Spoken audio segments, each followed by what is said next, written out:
You're listening to REIA Radio, the nationally trusted name in real estate investing. We dig deep to discover investors' why in real estate. If you want to skip all the BS and get in investors' heads, you're in the right spot. Be one of the thousands to check out REIARadio.com.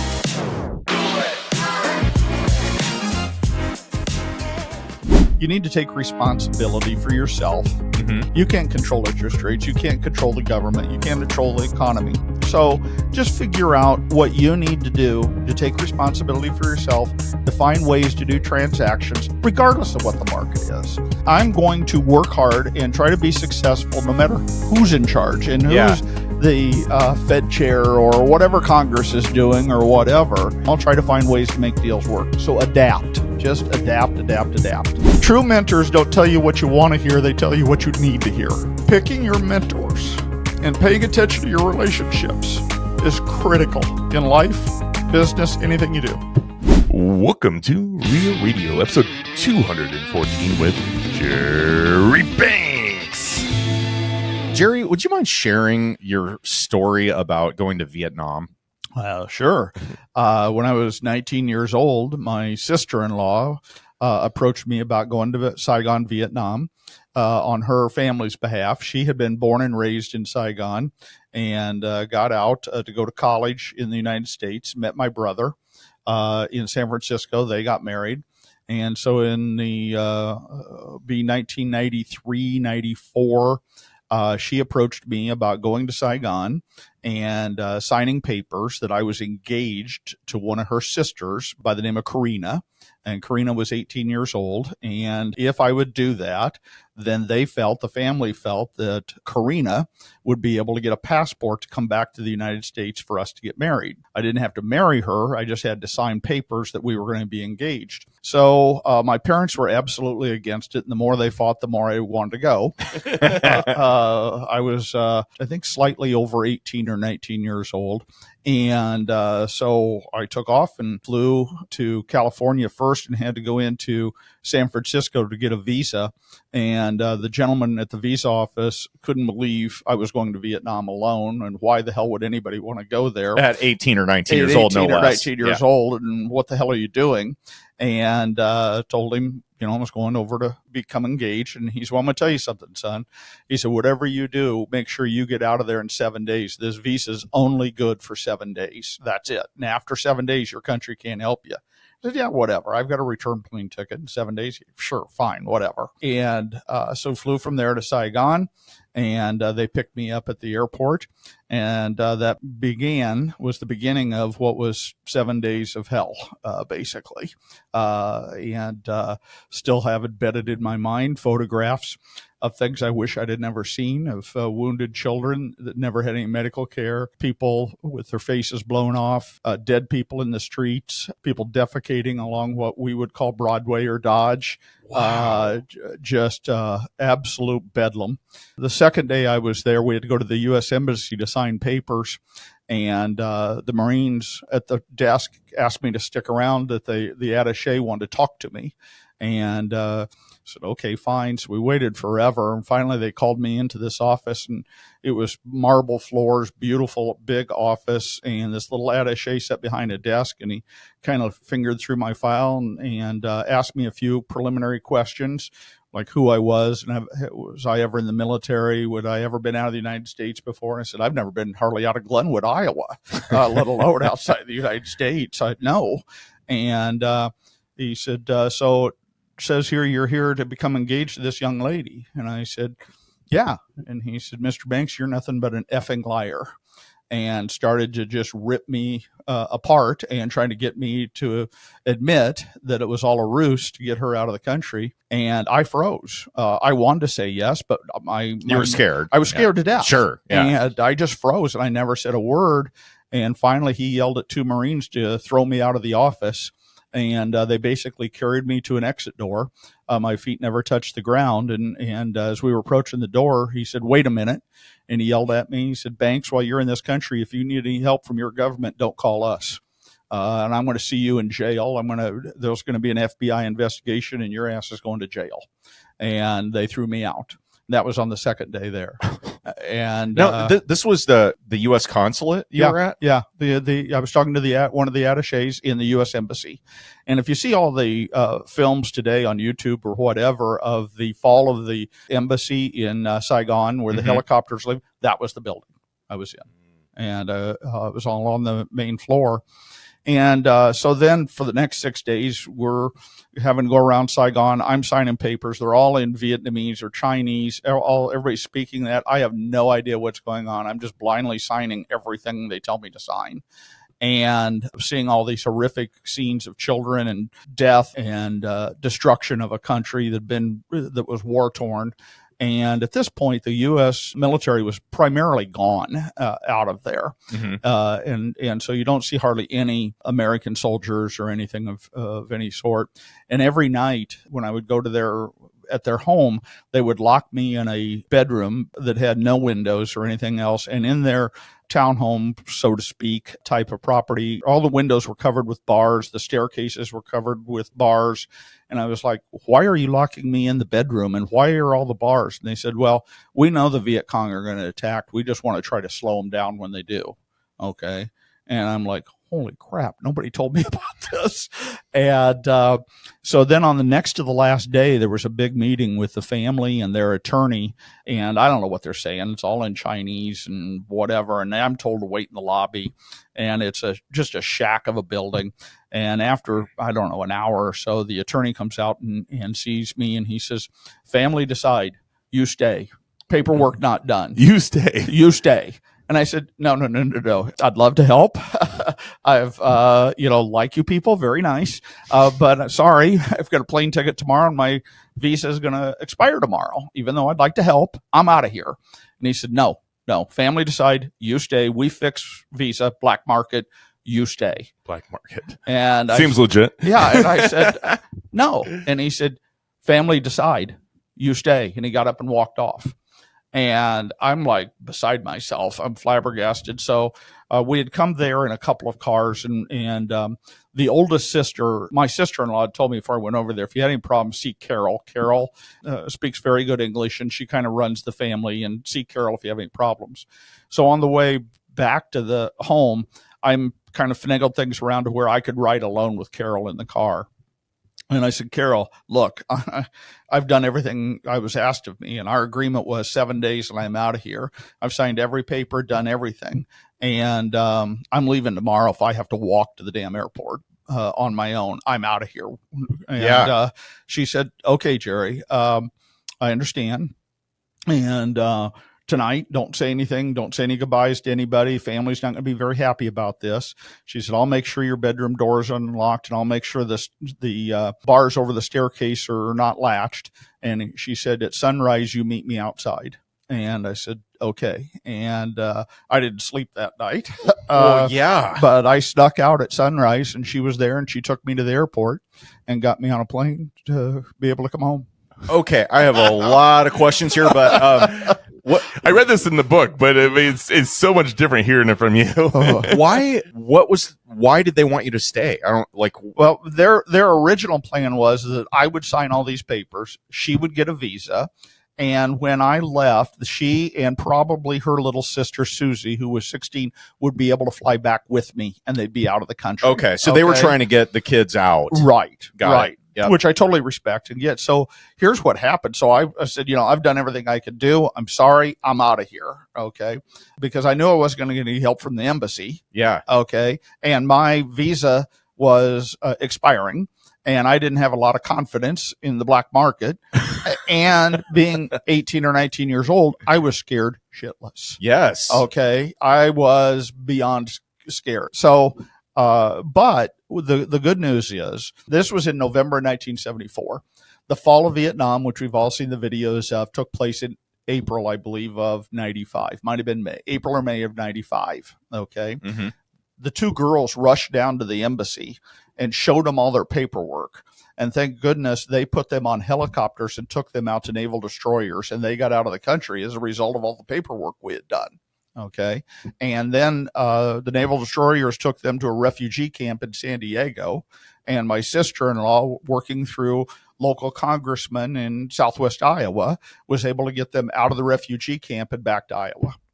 Plot twist, you ended up marrying her. No. Okay. No. I did not. That would have been an awesome story. Do they still live in Iowa? No, the two girls live in Arkansas. Okay. And Carol eventually got out through the black market herself a couple of years later. So black market was legit. Did get out. And she lived in Council Bluffs for years and is now retired and I believe living in Texas. So do you have any communication with anybody still? Yeah, I knew Carol for years, and her two kids became valedictorians at Abraham Lincoln High School. Oh, wow. And got Peter Kiewit scholarships. And are very successful young people, and they live in Texas also now. And I know them all, and we exchange Christmas cards and niceties and those kinds of things.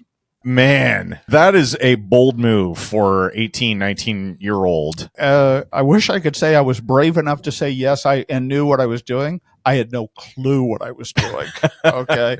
And I just thought it was an adventure. Sure. Yeah. I'll get out of Iowa for a week, all expense paid trip. Sure. What I had imagined in my mind, this travel brochure I had in my mind when I got there was absolute opposite of it. I mean, when I landed and we were in the car going from the airport to their house, I could see overturned military vehicles. I could see people, squalor on the side. I could hear tanks and bombs, things going off in the distance.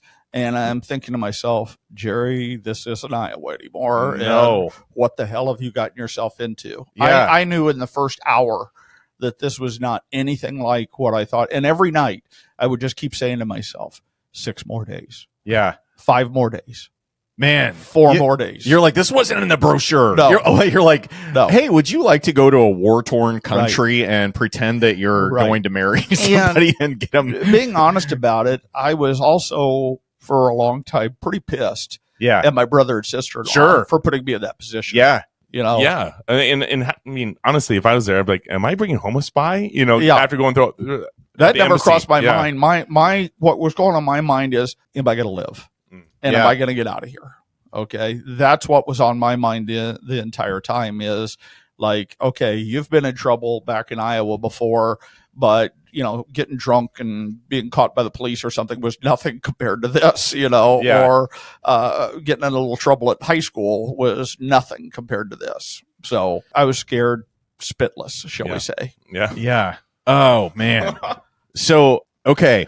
Glenwood, Iowa. Yes, sir. Now, you and I didn't know this until fairly recently when I happened to meet the first time. Right. But I grew up 10 minutes from you. Yes. And I was born the year that you were in Vietnam. Really? So 1974, yeah. And making me feel old here. I worked at the Radio Shack in Glenwood, Iowa for a few years while I was in high school. Okay. And I always went cruising around the square and the strip. Yep. Yeah, trying to pick up girls and failed miserably most of the time. Because you're in Glenwood, Iowa. There wasn't too many girls to pick up, I'm sure. Me a lot more than Malvern, man. I had 7 girls in my class and 23 boys. It was pretty slim pickings. I had 90 kids in my graduating class, and I graduated in the lower half.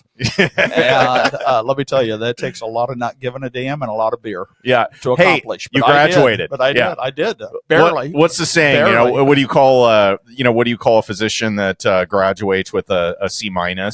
Doctor. Yeah. You call him doctor. Hey, so you graduated. Yes. I think we all can say we've had pretty similar stories in our younger years. Exactly. Okay, so, man, I'm just trying to figure out where to go next here. We're coming in hot with this story. So you come back after your jolting experience abroad here in Saigon. Right. Actually, let's do this. I want to roll back the clock to 3 years prior when you apparently flipped a house when you were 15 years old. Yeah. What the hell, man?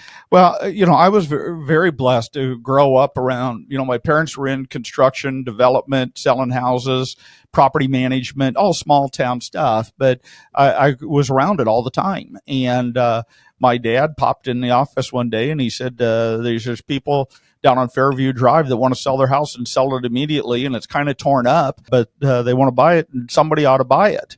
And I said, well, I'll buy it. And so I couldn't get financing, but my brother could. And so he co-signed on the note for 50% of the profit. Okay. And I did all the work. Man, your brother's a loan shark. No kidding. That and more. And I gutted the place and repainted it. And then I hired the carpeting done, a few other things, and got it sold. And we made, I think, a $4,000 or $5,000 profit. I had to give my brother half for signing on the note. So I did that. Okay. And I was always very entrepreneurial. I didn't give a damn about school. I was a terrible student, but I was always very entrepreneurial all through high school. I had little schemes going all the time. Wait, now with that brother, is he successful? And still a loan shark? Unfortunately, when I was 21 years old, he was 7 years older than I. Mm-hmm. And it's in the book, I write a major portion about my brother, but he died at 28 and I was 21 in a business accident. And unfortunately, he and I never had a really good relationship at all. I was nothing but a piece of shit to him. What was it, the 50% deal? I can see why that would draw a wedge. And that was minor. And I, at the time, in all reality, I wasn't educated in those kinds of things. I thought it was a good deal. Mm-hmm. Just give me an opportunity. Okay. And and to make $2,000 or $2,500 when you're 15. And back then, especially. Yeah. In, God, what would that have been? About 1969, 1970, something like that. Yeah. That's 20, 30,000 profit these days. Yeah. I thought it was a big deal, so I was happy with that kind of thing. Those deals are still happening today. So yeah. So let's get real. So, and then interestingly enough, I also had a passion at the time for horses, and I was stabling a horse out at a ranch north of Glenwood, the Van Pelt Ranch, and I got to know Mr. Van Pelt and one thing and another. And when I was 18 years old, he sold me 30 acres for $20,000 on a land contract with $2,000 down.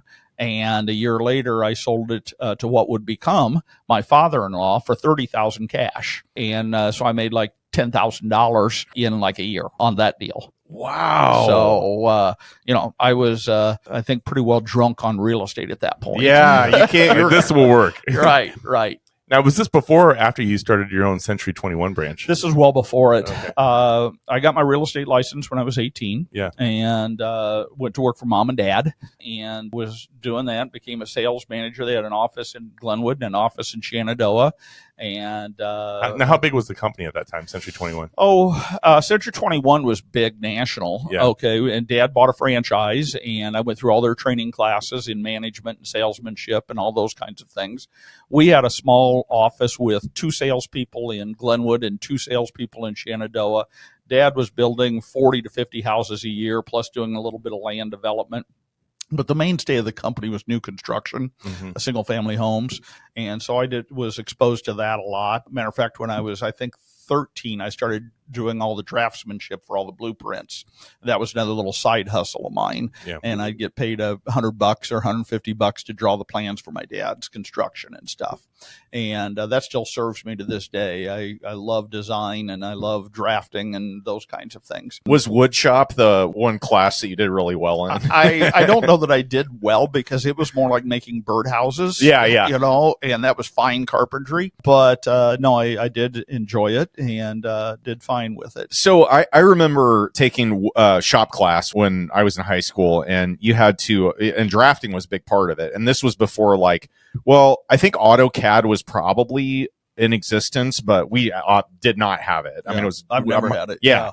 And so we had to do with, pencil and the I don't even remember what all the stuff is called, but we had to sketch out everything that you were going to do, and you got graded on how accurate your drawing was and all that stuff. But I was not good at it at all, which is ironic considering what I'm involved in now. Yeah. Yes. Yeah, I know. I learned a lot from it and really appreciate it. One of the good things about my dad, he pushed me and allowed me to work in every segment of the business. Yeah. There was one summer I worked for the concrete block layer. One summer I worked for the framers.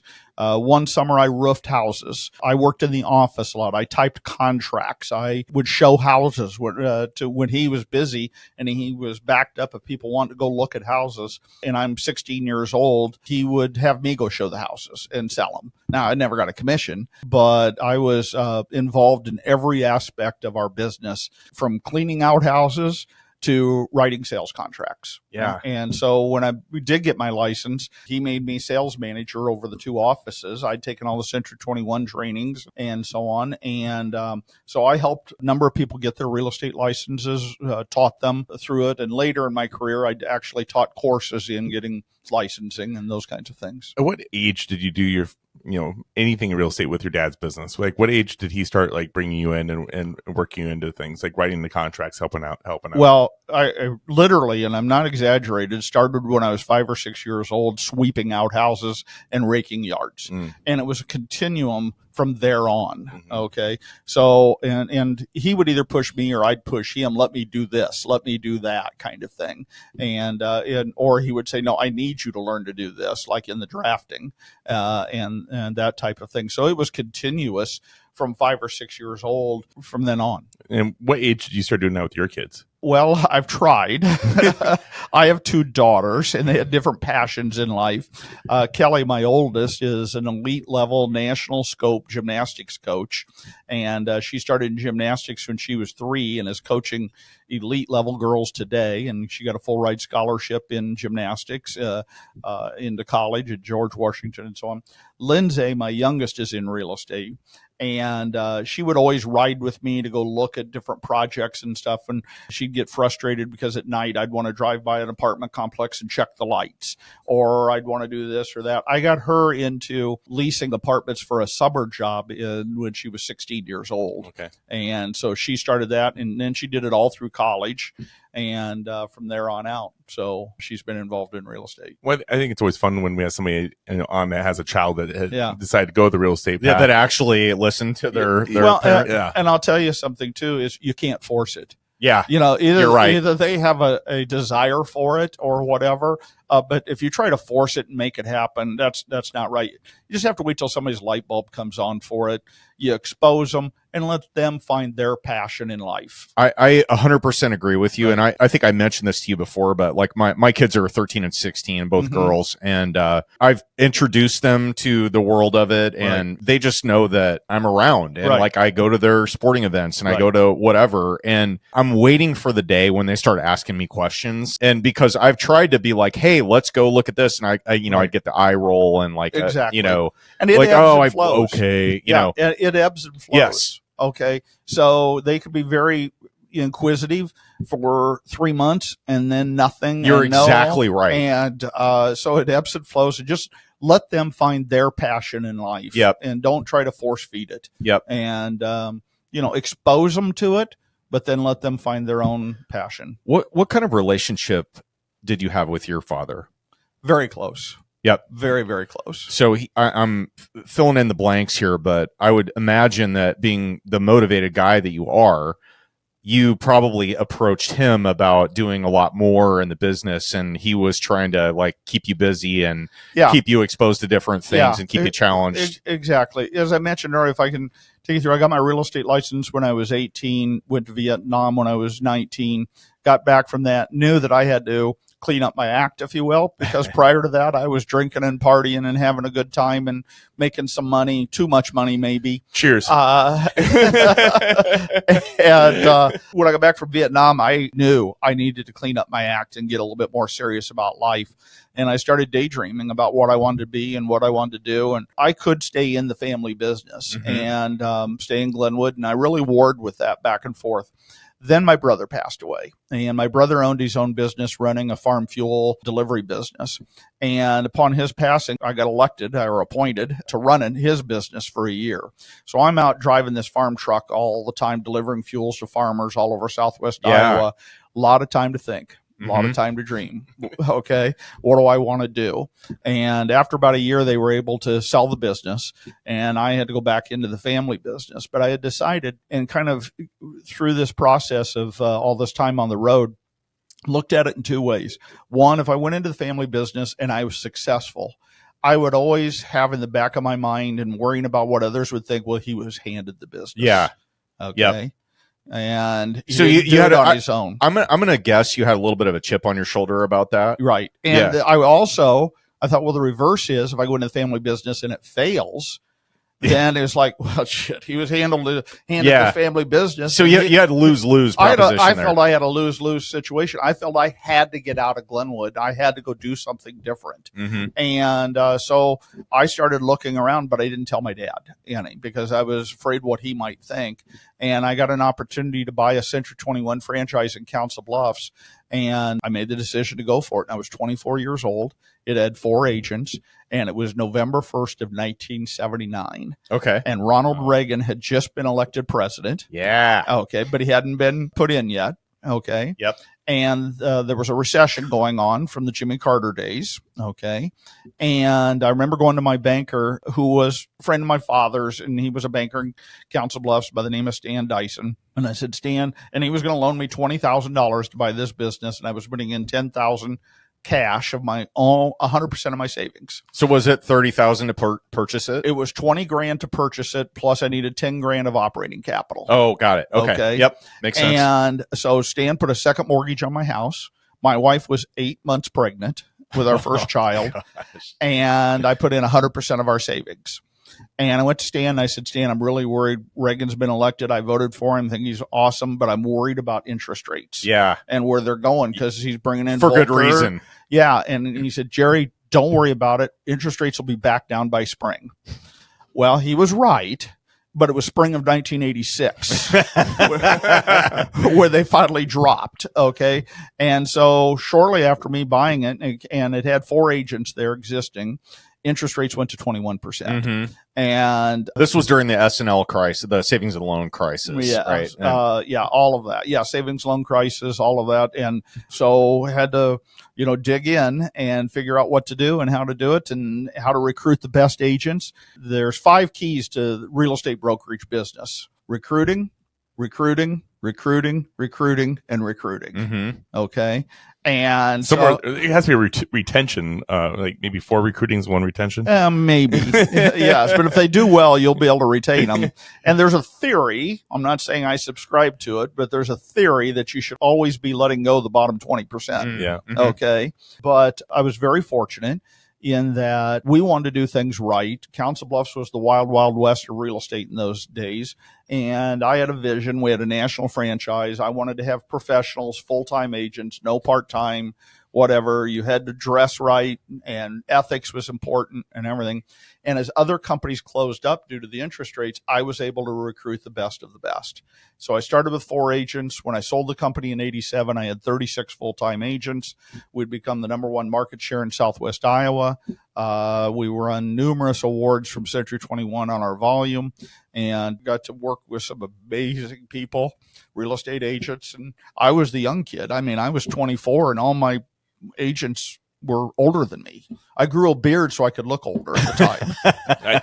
And you still have it. I like it. That's what I did when I first grew a beard. Yeah.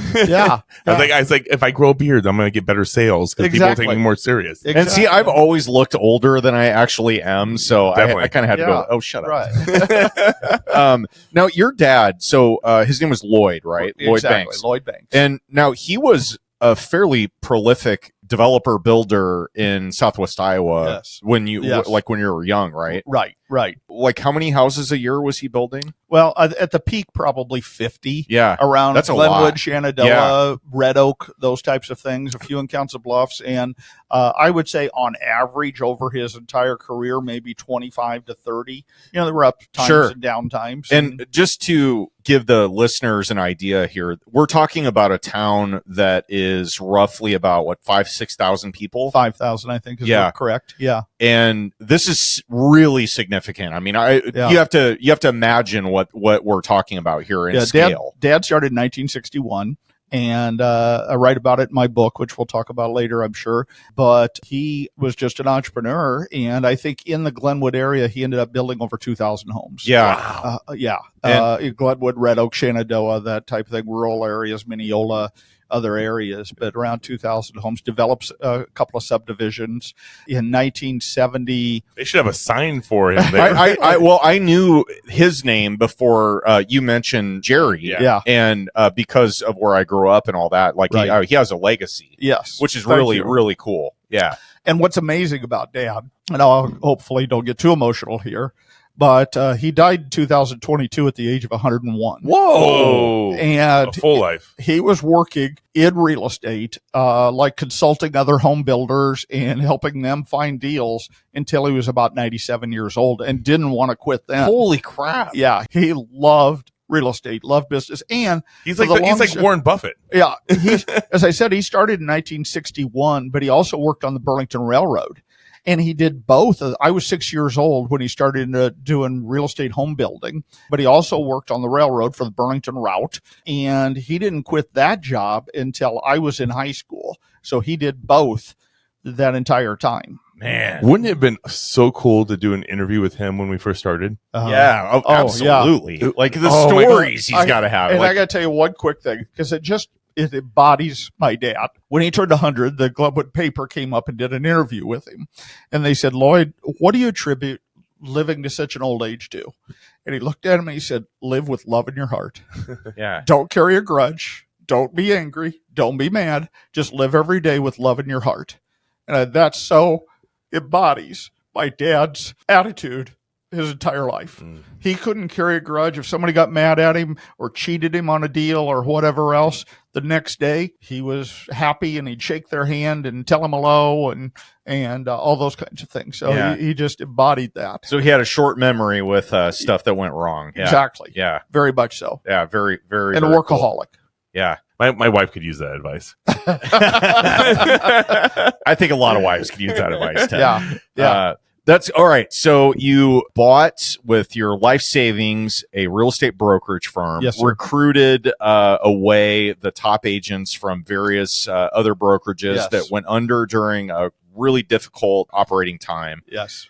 of 20+% interest. Oh, my I mean, God, yes. and by the way, I went broke. I do want to ask you though, as someone who's been through that and multiple real estate cycles and business cycles, and you've Right. seen all kinds of stuff, conflicts worldwide, different aspects of real estate have just gone haywire at various times. What do you think about right now? What is your hot take on when people are used to 4% interest rates and getting mortgages? Like when Right. people come to you and they say, interest rates are so high right now. They're like 7% or 7.5%. I mean, do you just kind of like Yeah, slow roll that and be like, yeah, that's cute? Well, I think the first thing that comes to my mind is you need to take responsibility for yourself. Mm-hmm. You can't control interest rates. You can't control the government. You can't control the economy. So just figure out what you need to do to take responsibility for yourself, to find ways to do transactions, regardless of what the market is. And regardless of what's going on, you have to be adaptable. You have to change. That's You have- capitalism. That's capitalism. Rates are going to go up. Rates are going to go down. We're going to have different presidents and different administrations. I never look and say who's president so I can decide if I'm going to be successful this year or not. But so many people look at who's up for election that year. Right. Because every fourth year is like the worst real Right. estate year if you're a real estate investor. Right. I'm going to work hard and try to be successful no matter who's in charge and who's Yeah.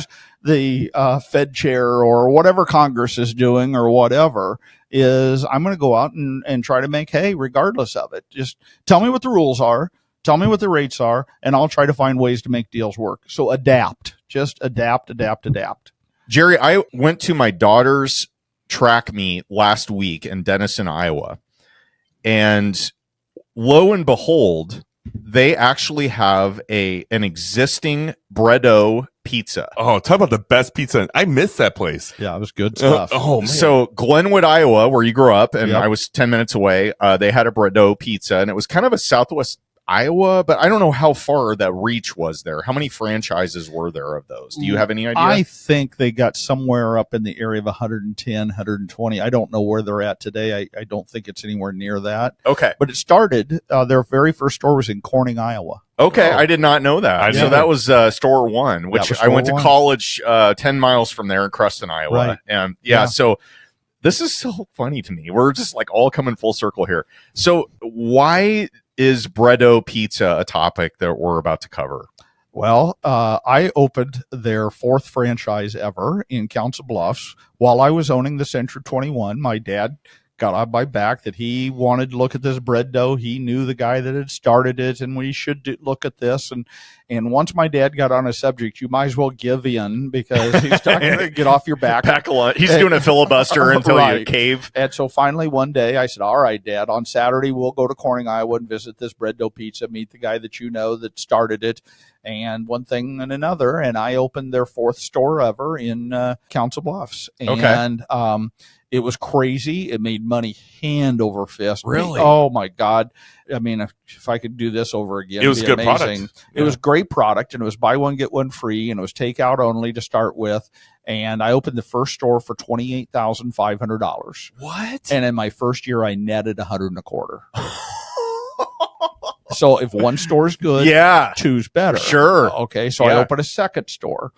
That store then cost about $75,000 to open, and it still did fantastic. I think I made over $100. Now, was that also in Council Bluffs, Iowa? The second one was out on Woodbury Avenue on the east end of Council Bluffs. And by the way, for those listening that are not from this area, this is a town about 70,000 population right now. It's a sister city to Omaha. It's right across the Missouri River. Right. So it's kind of like the redheaded stepchild of Omaha, more or less. Right. Yeah. And I was still owned Century 21 at this time. I opened the first. Busy. Right. I opened the first store in 1985 and started making money hand over fist. We're working our tails off. My wife's involved. And I had gone through, while I owned Century 21, all the CCIM courses in commercial investment real estate. And I was doing a lot of commercial investment real estate business. So as these two bread doughs opened and did well, I made the decision to sell Century 21. And so I sold it in 87. So there was about a 2-year overlap where I had a couple of pizza places plus the Century 21. Wow. And I was doing some commercial investment business. So decided to get out of owning Century 21 and sold it off to my sales manager and decided to start opening more bread dough pizzas. Well, as we grew, I took on too much debt.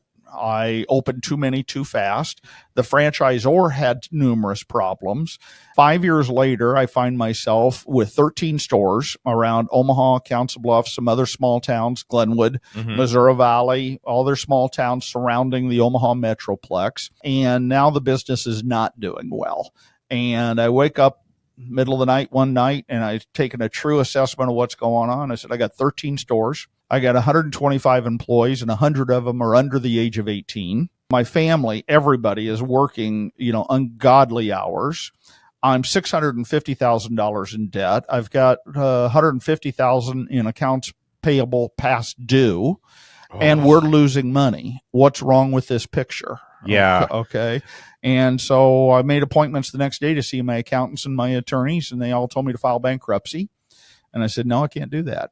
And strapped it on, tied a knot in the end of the rope, and started working out my debts and closing stores and making deals, and came out of it in about a year's time with only owing $100,000, about that, $120,000, and dead busted broke. Absolutely dead busted broke. I remember laying awake at night in our house trying to figure out how I was going to keep the electric company from turning off the power that week from past due bills, and how to buy groceries for our family. Okay, if you could post-mortem this. So when you look back, you opened the first store and the second store. Sounds like costs were like crazy cheap to open the first one. It was wildly successful. You probably, I would assume, made more than your brokerage, where you had 36 agents working for you. And then you open your second one, the cost doubled to open it, if not more. Right. And then costs, I assume, kept rising. But what went sideways there? Like, it was like a perfect storm of several different things.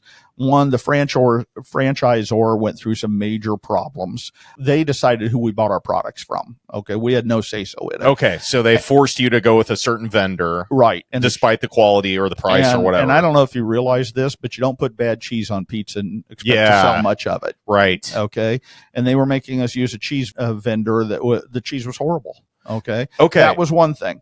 Second, we wanted to go into delivery. They wouldn't let us do delivery. They said, absolutely not. That's not our concept. We're not doing delivery.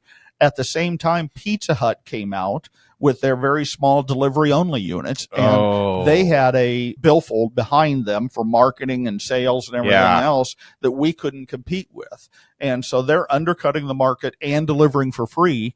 And we're trying to do takeout only. Yeah. With little to no advertising, and we got bad cheese on the pizza. Oh boy. Okay. So the sales just plummeted and went down like mad. Okay. And some stores were still working, some weren't. I mean, it was just a perfect storm of all these various combinations and taking responsibility. I had over leveraged. I had grown too fast. I had made several mistakes picked a couple of bad locations. I made some mistakes myself that I need to take responsibility for, but I was there, and this is where I was. And at this point, I realized real estate didn't look too bad. Okay, and sometimes, hey, Dad, you still still doing that real estate thing? And sometimes life does us a favor by showing us what it is we shouldn't be doing or what we don't want to do. Yeah, love that. Okay, hey, so this is just fascinating to me because it seemed like you had like a crazy amount of success early, and I would have probably done the exact same thing. Oh yeah, double down, open how many stores can I open? Oh, exactly. Who's going to give me a loan where I can open more? This thing prints money. Owen had a hair salon at one point. I did. There you go. Yeah, it was the worst business I'd ever invested in. Yeah. And did you take a haircut over it? I did take a big haircut, almost to bankruptcy. Okay. Yeah. Same thing. Yep. Yeah. So first of all, I applaud you for working all that out because I know exactly how tough that is. Oh, it is a really, really hard time in your life. yeah.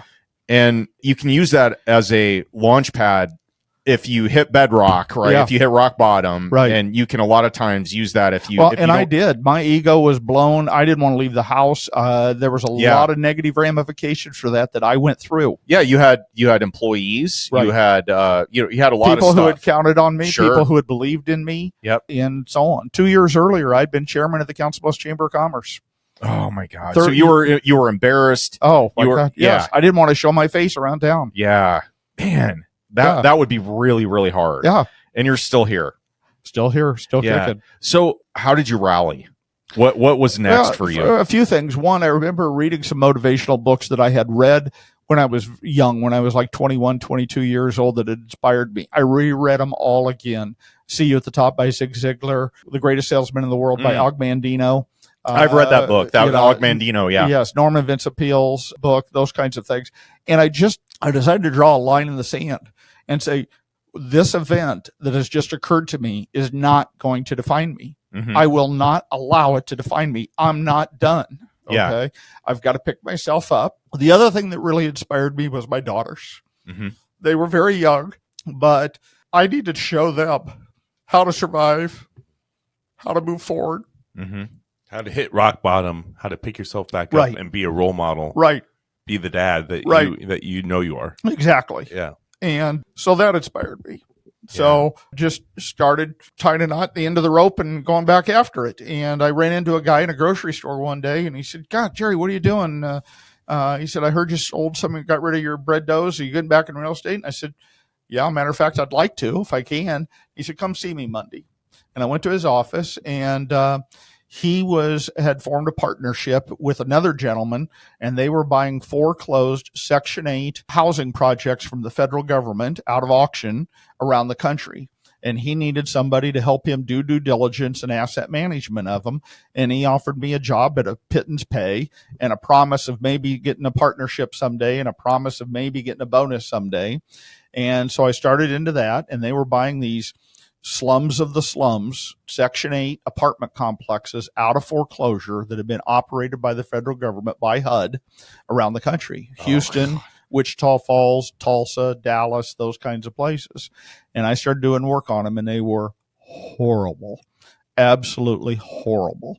And so did that. I mean, there were times where I had to wash blood off sidewalks at 3:00 in the afternoon from a knifing that had taken place at them. And started working on that.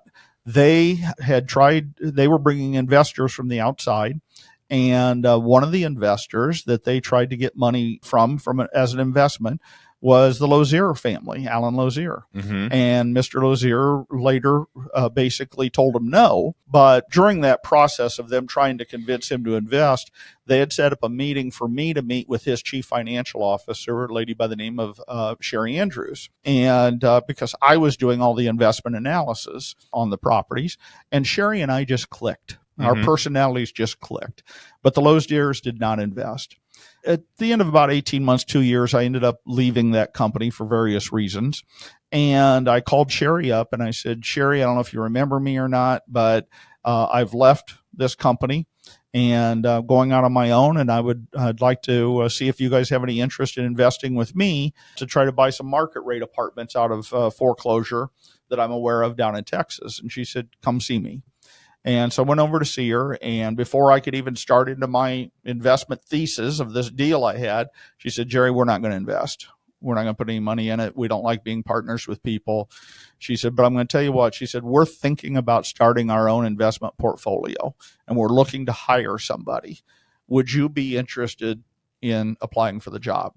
Now, you got to remember, at this point, I've been out of work for about 6 months. I still have all the tail of my bread dough pizza experience, the debt I have with me. And I've got 2 young girls at home. And so I said to her, let me think about that for a while. Yes. Where do I apply? Okay. And what's funny about that is what ended up being a 3-month process. Every Tuesday, I would go to her office, and she would have a yellow pad paper of questions that Mr. Lozier had written about investing in real estate and what I thought about each one of these various subjects. And I would take that yellow pad home, that yellow sheet home of his questions. I'd write what I called a white paper response to them all. I'd take them back in on Thursday and review them with Sherry. Following Tuesday, I'd get another set of questions. This went on every week for 3 months. We never talked about salaries. We never talked about benefits. I didn't know if I was going to get a job or if I was just writing a manual for them on real estate investing or what was going on. And finally, at the end of the 3 months, she said, okay, Jerry, I think it's time for you to meet Mr. Lozier. And he wants to meet you. I said, okay, great. So we set up an appointment for a week later. I knew somebody that had worked for him for a long time. I called and talked to him, and he said, Alan doesn't meet with people for more than 5 to 10 minutes. It's probably going to be a meet and greet and you're out of there. Okay, fine. I go in, I got drilled for an hour and a half about everything I'd ever done and what was I thinking at the time I did it. And was excused from the meeting. Had no idea whether I'd done well or bad and just went home. And Sherry called me and she said, what happened? I said, you tell me. I don't know. And she said, all right, I'll call you back in a little bit. A little while later, she called me back and she goes, okay, you got the job, start Tuesday. I said, wait a minute. We've never talked salary, benefits, any of those kinds of things. She goes, oh, don't worry about it. Just come in Tuesday and we'll figure it out. And so I did. Weird. This is so weird. I know. And so I did. And I had always owned my own businesses or maybe worked for this small little partnership thing. And I thought to myself, okay, I'm going into a company of 2,000 people. I'm going to answer to a female CPA. And I just got to get my feet on the ground and I'll get out of here. 23 and a half years later, I finally left Lozier. So you're with them that long? Yeah. So was this essentially a family office, yes, more or less? It was in the corporate manufacturing headquarters, but it was their family operations. The Lozier, Northeast Omaha, right? Omaha, yep. And Lozier Manufacturing Company is the North America's largest producer of shelving. Mm-hmm. So if you go into any Target or Walgreens, the odds are all the shelves were made by Lozier. Yep, it's a privately owned company. Fortune. They're not publicly traded, so they're not on the Fortune list, but they're a big deal. They're a big deal. Yeah. They have factories around the country, and they have I left in 2016, and from what I know, they have around a 45-50% market share in manufacturing shelving in North America. That is insane. Yeah, it's a big deal. Can you name one other business that has that much market share? I don't know. Yeah, I mean, I can't think of one in any industry. Right, and that's why they have their own exhibits at the zoo. Right.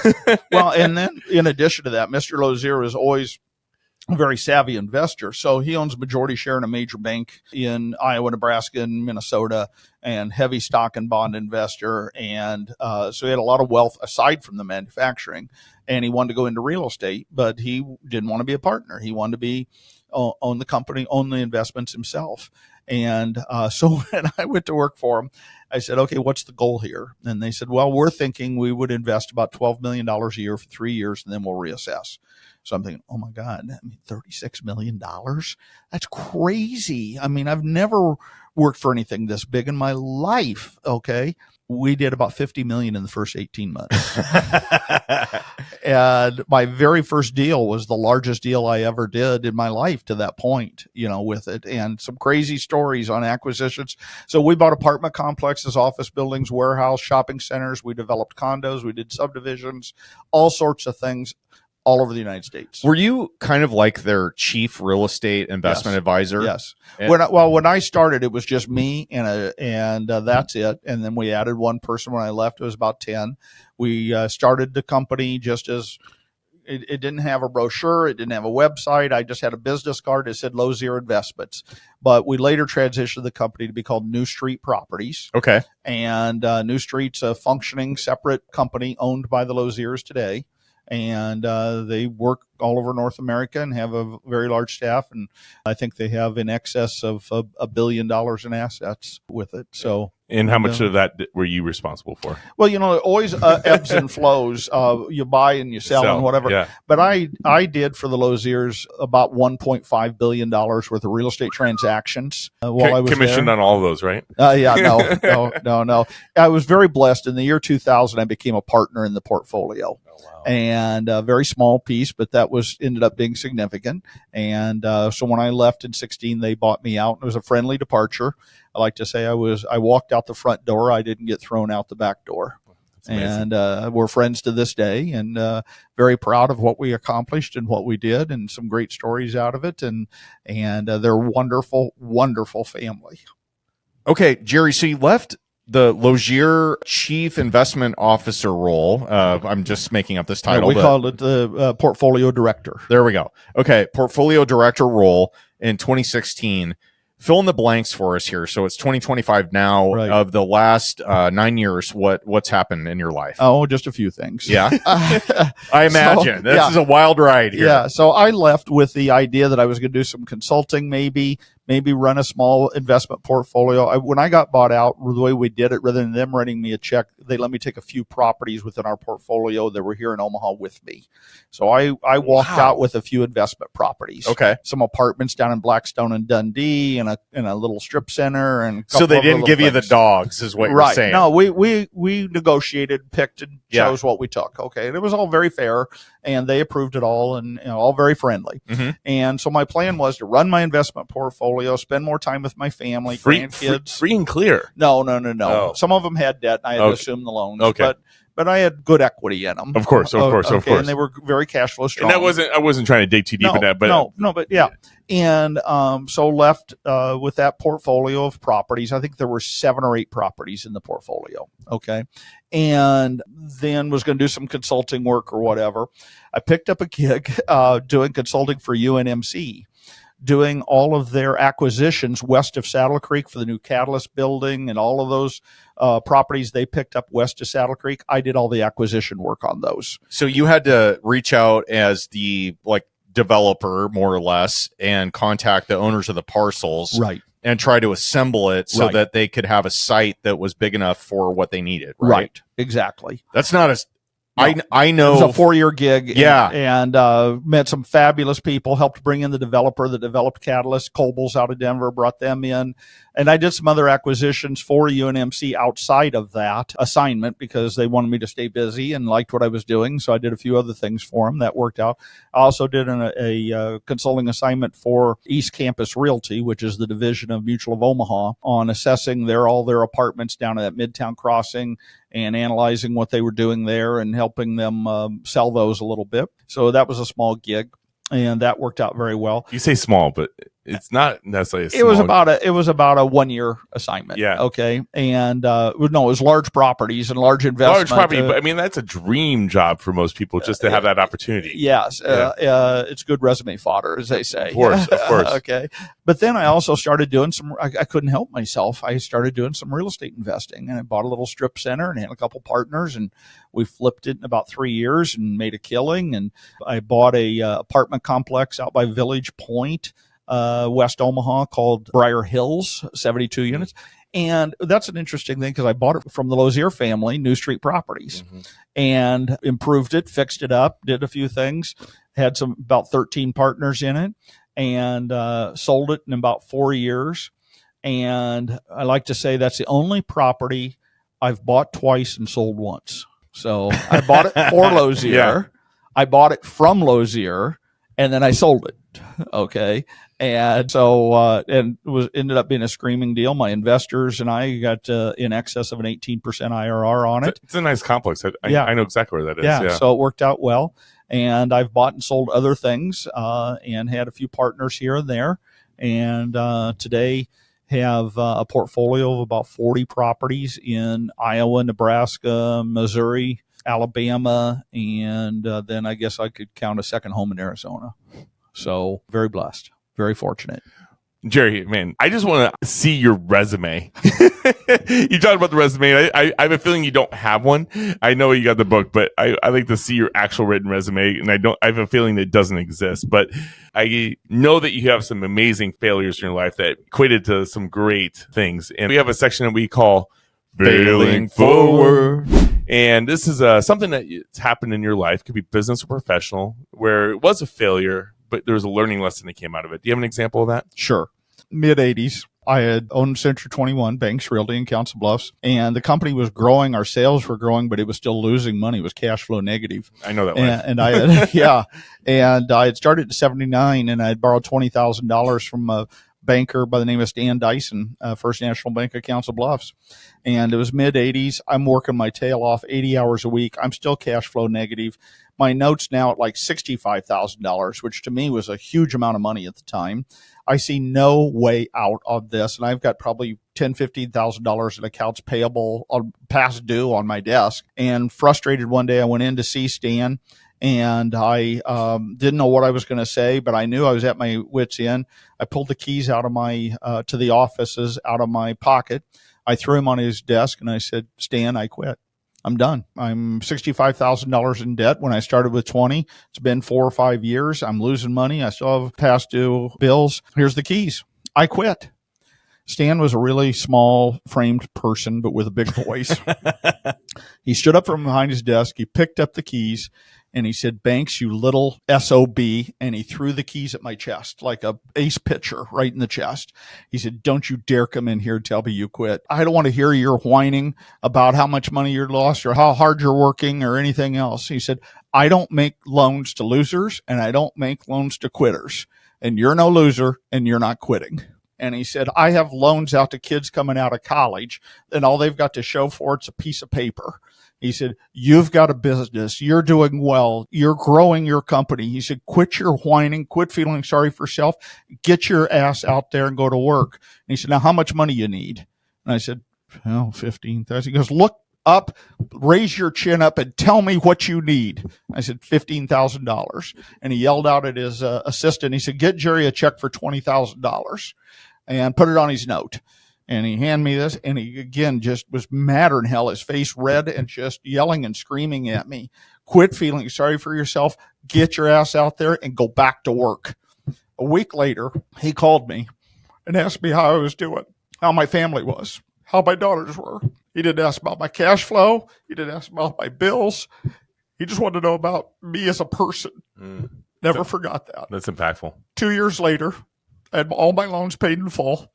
Business was doing great. Stan gave me exactly what I needed that day. He gave me a check, and he gave me an ass chewing. And mainly, he showed me that he cared about me. Picking your mentors and paying attention to your relationships is critical in life, business, anything you do.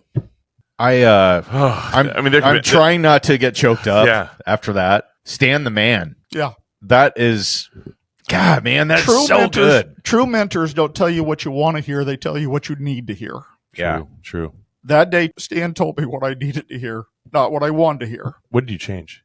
I just dug in, man. I just did everything I could to get better and to change. I lowered my overhead. I made changes in some of my commission structures, got rid of overhead bills, whatever, and just really focused on making that business profitable. Now, you had several businesses going, right? Right. So I hadn't started Brendo Pizza Okay. yet. You were overwhelmed. I was at this point. overwhelmed, and Yeah. I was overworked, and I wasn't thinking well. Yeah. Okay. I was so in my own quagmire of problems and overwhelmed by it and long hours and everything else. I wasn't thinking well.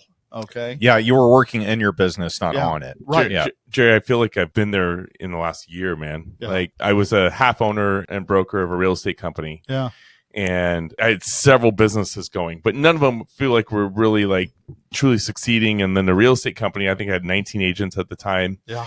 And because I had a partner, I'm not going to throw the number out, but we were negative, you know, and I'm like, where is this going? And, but in the end, I do know, and just looking into my inner soul right now, if I was able to only concentrate on that one goal, I would have succeeded and been extremely successful. Right. But I had my mind in so many different places, Right. and my head wasn't all in, and it was taking up 3 days of my time. And I'm like, this is 3 days I'm not working on my other businesses. Yeah. I've learned a lesson along the way that you not only have to focus on what you want, but what you don't want. Okay. And what doesn't work for you. And I talk about a matrix in my book of things I want and things I don't want to do. And I tried to gauge every opportunity that comes in front of me by, does this fit what I want or does it fit what I don't want? And then I make better decisions with it. Yeah. So I like that. That was a deep feeling forward, man. I so respect you going there, and I can feel and I can reflect on that. It's just, thank you. It's heavy. Yeah. Well, selfishly, I would still like another couple hours with you to Anytime. to I love really this. dissect I enjoy this. everything Jerry Banks here, because this is such an awesome story. But we do want to be mindful of everybody's time here and get into our favorite segment, which is the OT with Owen and Ted, where we fire some questions at you, Jerry. And you didn't have a whole lot of prep time for None, this. like zero. That's what we do, though, around here. And so the first question for you is, and this is a softball. Oh, okay. Here we go. If you were going to write a book, what would it be and what topic would it cover? Well, it just so happens that I just recently wrote a book called Eat Shit and Smile.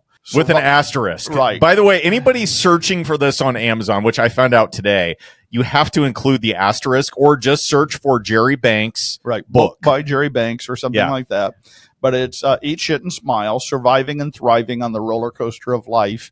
And it's a short version of my life story and my advice that if I was talking to great-grandkids down the road somewhere, what I'd want them to know to get through and survive the roller coaster. Yeah. Everybody has a roller coaster in their life. And the key is to prepare for the highs and to get through the lows. My key takeaway from this book is, and what kept on like screaming at me, was the internal GPS. Yes. What is that, by the way? Okay. Let's pay homage to this. GPS, everybody has a GPS in their phone or in their car. And I think really every person has a GPS system built in their DNA as to how to get where they want in life. The problem is a lot of people aren't aware of it, and they don't know how to turn it on, and they don't know how to keep it running. And I've got 5 keys that I think are important, that I know I've utilized in my life to get where I want to go, to achieve my dreams. And they are dreaming, making good decisions, being disciplined, being determined, and being resilient. Into your decisions that you make. Make good decisions, dreaming, discipline, determination, and being resilient. Yeah. And if you have a huge section of the book that's just dropping those nuggets. Yeah. And there's like 3 or 4 pages on each one of those segments. And it's a great book. It's a great conversation. I was blessed enough to, because of Aiden Bear, our esteemed producer, put us together, and we had a great breakfast besides the food, and in spite of moldy muffins. And I was privileged enough to get handed this book, and it is an impactful book. It is a book that is impacting people's lives all around the country. Thank you. The feedback that you're getting is amazing on this book. It has been. Yeah, and soon the Audible version will be coming out. Yes, I've recorded it. It's just not out yet, available, but it's available in Kindle, hardback, and paperback. Yeah. Yeah. So, guys, this is one to read. Do not hesitate on this. Jerry, is there anything else you want to say about the book before we move on? It's available at the Book Nook and the Bookworm here in Omaha. Okay. Is there any other books in mind that are going to be coming out soon? Yeah, I'm not in the midst of. I love to write. I've been writing for 25 years. Really? I don't have really a book that I'm necessarily working on, but maybe. I can see you, Lindsay, starting to put some of those notes together that you've been writing over the years. Yes. Yeah. Well, our second question is, it's your podcast. You can interview anyone in the world today. It doesn't have to be real estate related. Okay. Who's a person that you would love to have across the table that's alive today? What's the one question you'd want to ask? Oh, the first person that comes to mind is Elon Musk. Yeah. I just think he's incredibly interesting. And I think I would probably ask him about his forecast for the future, where he sees us as a human race 5-10 years from now, 15 years from now, those kinds of things. And to see his crystal ball in his mind would be, to me, incredibly interesting. Have you listened to his most recent episode on Joe Rogan? No, I have not. If you really want a crystal ball, what he really thinks, it sounds like he's pretty scared of AI. Yeah. Even though he's just built the biggest AI computer in the world. Right. And he's like, I'm just hoping I can get my rockets off before AI comes alive. Wow. That was one of the conversations he said. Yeah. Wow. Yeah, that's wow. that's certainly frightening. I was just reading something about AI and it becoming conscious. Yeah, it already is. Yes. And ChatGPT didn't want to shut off. Right. Oh, yes. But like there's layers to this. Right. Like conscious is a whole other debatable topic. We could go on for hours on AI. Yes. You know, it's funny. It's called artificial intelligence, and it's this new big hot thing, and I get it. But I've been surviving on artificial intelligence my entire life. There's nothing real about my intelligence. You're like, I didn't go to college. This is artificial intelligence. I never went to college a day in my life. Yeah, me too. That's my operating system. It's all artificial. I think that AI has a place, but I was just in a coaching session this morning, and one of the conversations that was happening was there's a use for AI, and everybody should be using it to an extent, but AI shouldn't be your voice. Right. Like I use AI to help me write stuff, but when I'm using it, it's my words I'm putting out there, and I just say clean it up. Right. If you can't ignore AI today. If you Google something, the first response is from AI. Mm-hmm. Okay. Yeah. Google's answer is Gemini. Right. Yeah. So if you just Google something, you're going to get a response from AI. So you can't ignore it.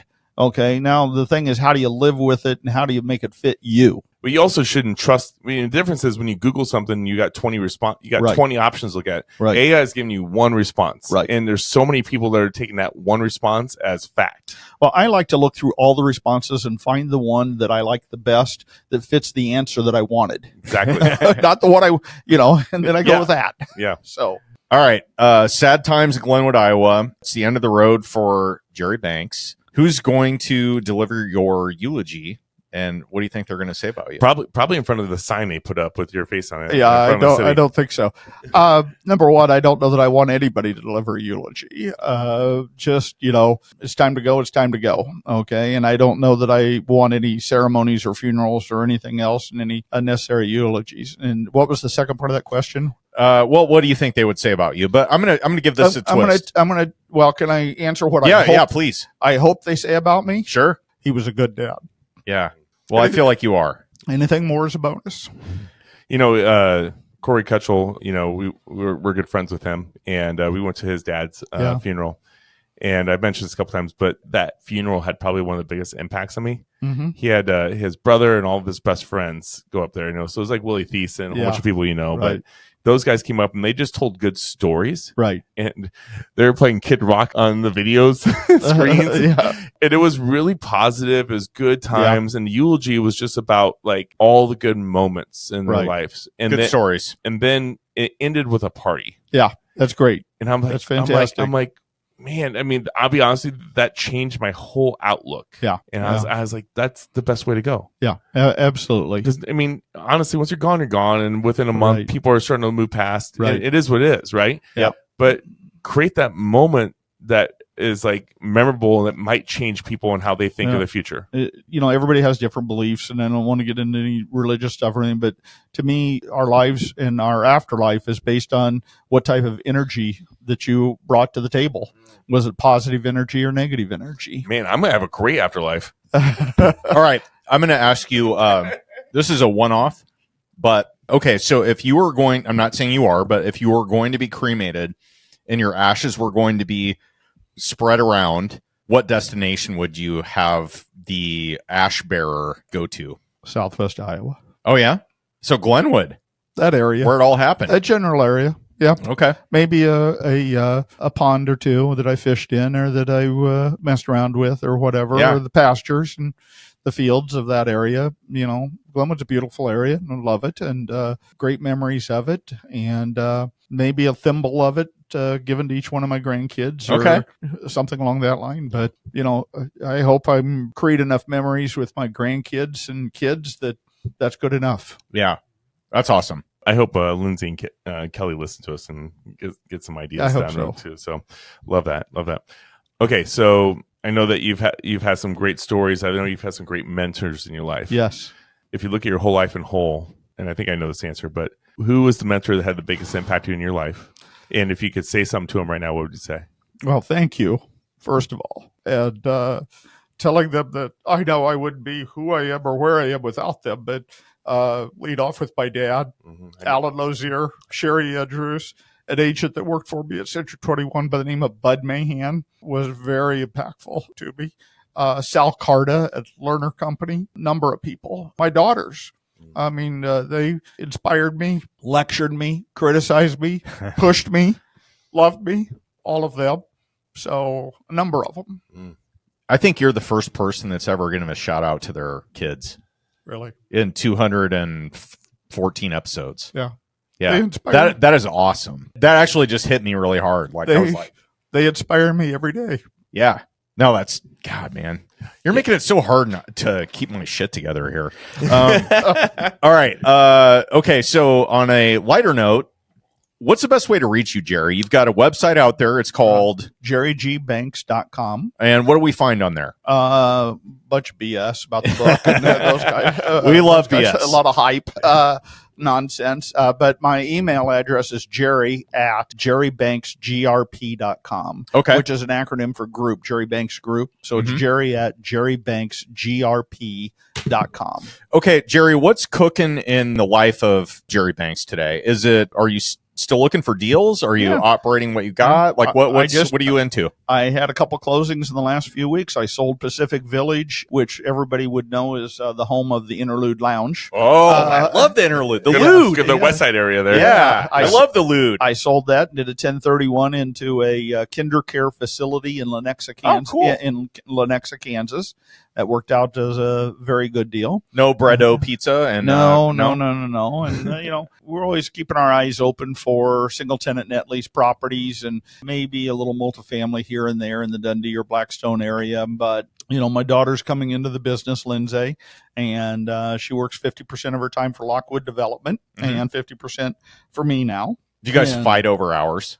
No, amazingly. Okay. And I'm so proud of myself for not doing that. That'd be easy to do. I was just picturing that whole arrangement. I'm just telling you, Jerry Banks 10, 15 years ago would have been arguing and fighting over that. But now this new part of my life is it's about quality of life for myself, my kids, everybody. And don't argue over the little stuff, And I've never been a clock puncher or clock watcher. I just care about people getting their work done. I don't care when they do it. Yeah, I love that. Oh, man, Jerry, first off, Aiden, you rock, man. Thank you, Aiden. Aiden just went up a few notches in our sphere here. So Aiden, thank you for putting us together. Jerry, no problem. It has been an amazing pleasure to meet you. I enjoyed it. I am excited to be able to, for this point going forward, or from when we met earlier, to call you a friend and say I actually know Jerry Banks. Yes, I might even admit to that. It took Owen a while. Yeah. I appreciate the opportunity to have you on. I really do think that we need to do this again probably within the next year or so, just to kind of follow up, because there's so much of your story that I really want to hear more of. Thank you. And I think that the people listening to us nationwide are just going to be impacted by you. I like being a storyteller a little bit too. We can tell. Yeah. So I come by it honestly from my dad. It's the best guest. Yes. Like the guests we have on that can just take us through their entire story with little prompting. Like this is the best. And the raw emotion that you show, and it just shows, it just shows who you are. So thank you. Thank you. And Owen, being from hometown, Southwest Yeah, Iowa, man. I mean, Represent. it's awesome. Well, last time we had someone from Southwest Iowa, we found out they were related. So, Uh-oh. We'll dig into that after That's this. scary. Yeah. Well, let me We're assure all related. let me assure you, Owen and I are not related. He already vetted me. well, with that, Owen Dashner, we see us out. On behalf of REIA Radio, Aiden Bear, and Ted Kosh, I'm Owen Dashner, and you've been listening to Jerry from broke to broker to buying out billionaires. Banks. Sign off.